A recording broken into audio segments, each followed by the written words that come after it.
Hello everyone, welcome to this session. In this session I am going to explain about the working of nuclear power plant. Before going to this taking the nuclear power plant, that whatever the nuclear energy we are going to use in this power plant, for that the nuclear energy, how it produces. That is, there are two types of nuclear reactions. One is nuclear fission, that is a splitting of heavier nucleus into a lighter nucleus and releasing the energy. And second one is a nuclear fission, where the combining the lighter nucleus into a heavier nucleus and again releasing the energy. But commonly for the nuclear energy generation or a power generation, we are going to use the nuclear fission reaction, that is the splitting of heavier nucleus into the lighter atoms. Whatever the source, the fuel we are going to use for the producing the nuclear energy, that is the uranium-235, uranium-238, plutonium we are going to use. But naturally, whatever the decompose and the longer time period that the reaction sustains, that is by the uranium-235. Here I will discuss that one, how the splitting of them, that uranium-235 atoms into the another atoms and releasing the energy taking place. Here nuclear atom, that is uranium-235, if it is bombarded with a slow neutron, we know that one, the nucleus consists of a neutron, proton and electrons. In that neutron, whatever is there, that with that if we hit this nucleus of the uranium-235, it splits into two atoms, as one is a barium and another one is a krypton, and releasing the again neutrons also. And during that time it will release the 200 million electrovolt of the energy. And later, whatever this reaction is, once it is hit that one, these neutrons whatever produce, these are again hits to the this remaining some other atoms, and splitting will be continuous. And if whatever these neutrons are there, these are hit, fast neutrons are hit uranium-235, suddenly the explosion is taking place, and suddenly enormous amount of the energy release will take place. That is the nuclear bomb. But here, if these are slowed down and some are removed, only few neutrons are allowed to hit the nucleus of the uranium-235, and the continuous at the same rate the reaction, if it is continues, that is a controlled reaction of the nuclear is taking place, then that is the heat whatever it will be releasing, that we are going to utilize for the some applications. And here what I told, that one energy, it is releasing about the 200 million electrovolt. 1 million electrovolt is equal to 1.6 into 10 raised to minus 13 joule. For one atom it will be releasing this much of the energy, and so many reactions are taking place at a time inside the nuclear reactor. There the more heat energy will be releasing. This is about the nuclear fission reaction. And this whatever the material we are going to use, that material is we will call as a fuel, we will call as a fissionable material, and some are not available as a fissionable material, and some material like a plutonium, those are to be converted into a fissionable material. Those are material are called as fertile material, and we'll discuss that one. We will consider uranium-235 only, and by considering that one, how the nuclear power plant works, we'll discuss now. This is the diagram of the nuclear power plant, where in this one, for the generation of the power in the steam power plant, heat is required, where fossil fuels we are going to burn.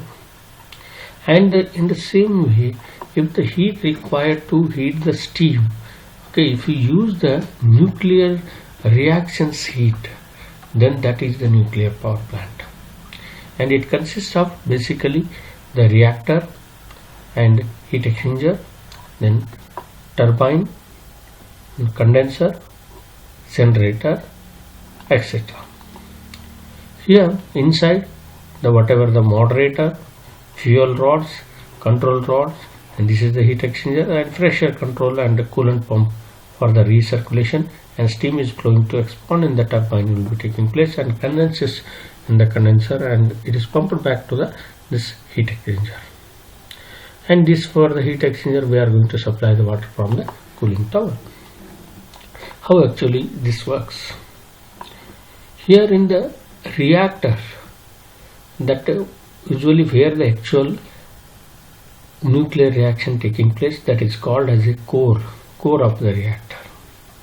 In this one, the nuclear reactions will taking place, the heating by the slow neutron and splitting into lighter nucleus, then thereby releasing the heat energy, and that will be the whatever the reaction will be go on multiplying, and at a certain rate that should be stopped, that much heat only generated, otherwise it will be continuous and large amount of heat will be uncontrolled heat will be releasing. Okay, that is not required for us, and for that this moderator is used. The moderator which absorbs some of the excess neutrons what are produces. Okay, from the fuel rod, some excess whatever the neutrons are producing, those will be absorbed by this one.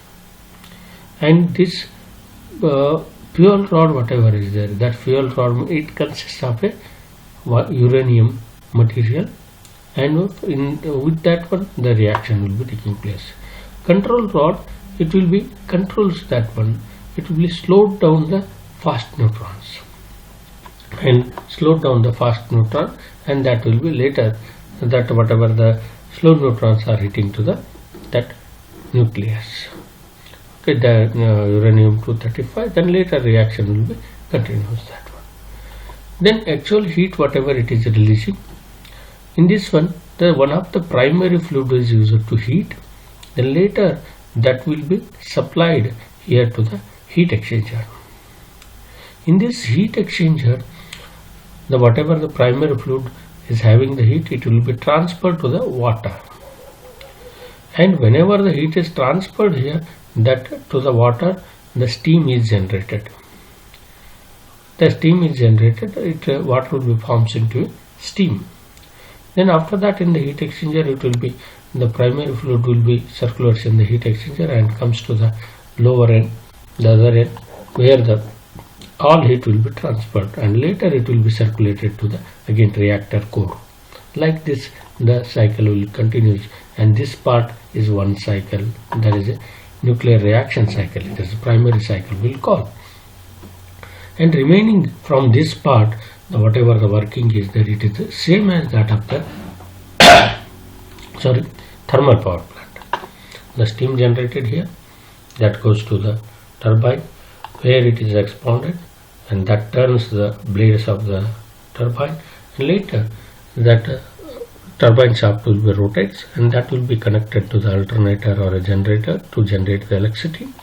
And later after this one, after the expansion, low pressure and low temperature steam coming out, and that is goes to the condenser where the cold water is circulated to it, okay, to exchange the heat between them. Then the whatever this heat is transferred, so that the steam will be condensed to a liquid state. Then the liquid whatever is there, that is pumped back to a heat exchanger. Like this circuit will be continuous.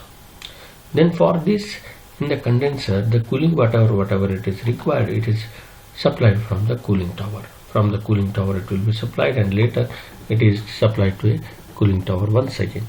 As we have discussed how the working of the cooling tower takes place in the thermal power plant, that is a hyperbolic cooling tower, usually it will be there, or a forced convection cooling tower it will be there, where the whatever the water is there, warm water, that will be get cooled by that is interacting with the atmospheric air. Okay, next, this is about how the working of the nuclear power plant will be taking place. Okay, then here the line diagram, the same line diagram is shown. How to explain the friends can draw this whatever the sketch is there to explain the working of the nuclear power plant. That's the nuclear core, the reactor, and control rods and moderators will be there. Then the heat exchanger, that's the steam generator will call, and there the steam will be generates, and after that one generation the primary fluid will be recirculated to the reactor core. Then the steam generated, what is there, that is flows through the steam line to the turbine, where the turbine rotates, and the turbine will be connected to the generator, and where power will be generated, and that power will be transmitted to the grid or where requirement is there. Then after the expansion, the steam whatever is there, that steam is condenses in the heat exchanger by using the cooling water from the cooling tower. Then cooling water whatever is there, it is again by using the pump, it is pumped to a steam generator. And here you can see that one from the cooling tower at the 1/3 of the height, water will be sprayed, and that will be get cooled when it falls. Then it will be circulated to that condenser. Then remaining again it will come so whenever get heated in the condenser, and makeup water whatever it is required, that will be supplied. This is about how the working we can see from this line diagram. And the same explanation is provided here. The figure shows the nuclear power plant, and it essentially consists of nuclear reactor, which is the device where the nuclear chain reactions are initiated, controlled, and also sustained at a steady rate. At the same steady rate it will be should be maintained in order to release the required heat and also generate the required rate of the steam. A steam generator, a cooling water condenser, and cooling tower, turbine, and the generator. All these parts it will consist. Control rods are housed inside the reactor vessel. These rods are used to control the splitting of uranium atoms. That how much the uranium atoms to be splitted, that will be controlled by control rod. The reactor and the steam generator are housed inside the containment structure.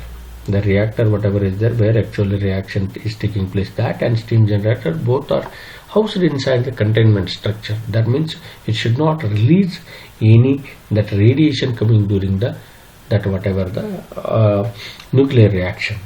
In this one, because by this one containment structure, we should know that whatever the nuclear reaction is taking place, by that one whatever the harmful radiations will be released, alpha, beta, and gamma radiations, and those radiations is, if it is escaped to the atmosphere and outside to the reactor, those are harmful for both human beings as well as the living plants, and that's why those should be very restricted.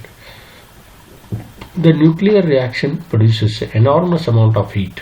That enormous amount of heat it will be produces, which is transferred into steam generator, where the steam is produced reaction of heat with cooling tower, and that is produced with the reaction of that means transferring the heat with the cooling tower. The steam is led to the turbine, a steam using a steam line, and steam is utilized to drive the turbine. To drive the turbine, the steam is utilized, hence generate power. Hence it will generate the power using a generator.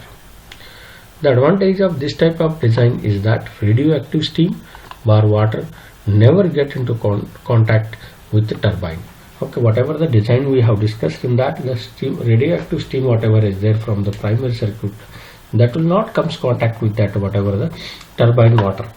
Okay, that's why the whatever the contact is not there, therefore the whatever the steam coming to the turbine, that will not have any radiations. Okay, that this type of design we have discussed. The another one, the whatever we have discussed, that is the pressurized water reactor. That is a pressure primary circuit and secondary circuit we are going to use. And another one reactor is a boiling water reactor. The water is directly boiled in the reactor. That is the animation we can see for that boiling water reactor. Okay, and these are the main two types: pressurized water reactor and boiling water reactor. What we have seen that one before that, That is the pressurized water reactor. There is one primary circuit, there is a pressurized water. The secondary circuit, the steam, whatever we are going to use for the power generation. Here the boiling water, directly the water will be boiled in the reactor. The same reactor is housed here in the core reactor vessel, where directly the water is supplied to generate the steam. Whenever the heat, it receives the heat in the reactor core, that will be get vaporized, and that is goes to the turbine, where the expansion of the turbine will be taking place in the one. It will rotates. Then the shaft is connected to the generator, and from that electricity will be generated, and that is supplied to the applications. And from the turbine, whatever the low pressure steam is there, temperature steam, that will be comes to the heat exchanger. There is a condenser. In that it will get condensed. We can see that one. It will be condensed to a liquid state, and that liquid, whatever is there, it is pumped back to the reactor, and this will be continuous. And for this condenser, the water, whatever it is required, that is supplied from the cooling tower. This is about the how the working of the another one, boiling water reactor. Whatever the this boiling water or pressurized water reactor, it will be there. That is the power generation of from the nuclear power plant. With this, I have explained whatever the things required for the nuclear power plant. Whatever may be the design, the commonly used design, whatever is there, it is a pressurized water reactor, PWR, and that we have discussed. Thank you for watching. Subscribe my channel, comment and share this one, and continue to watch some other videos of my content. Thank you once again.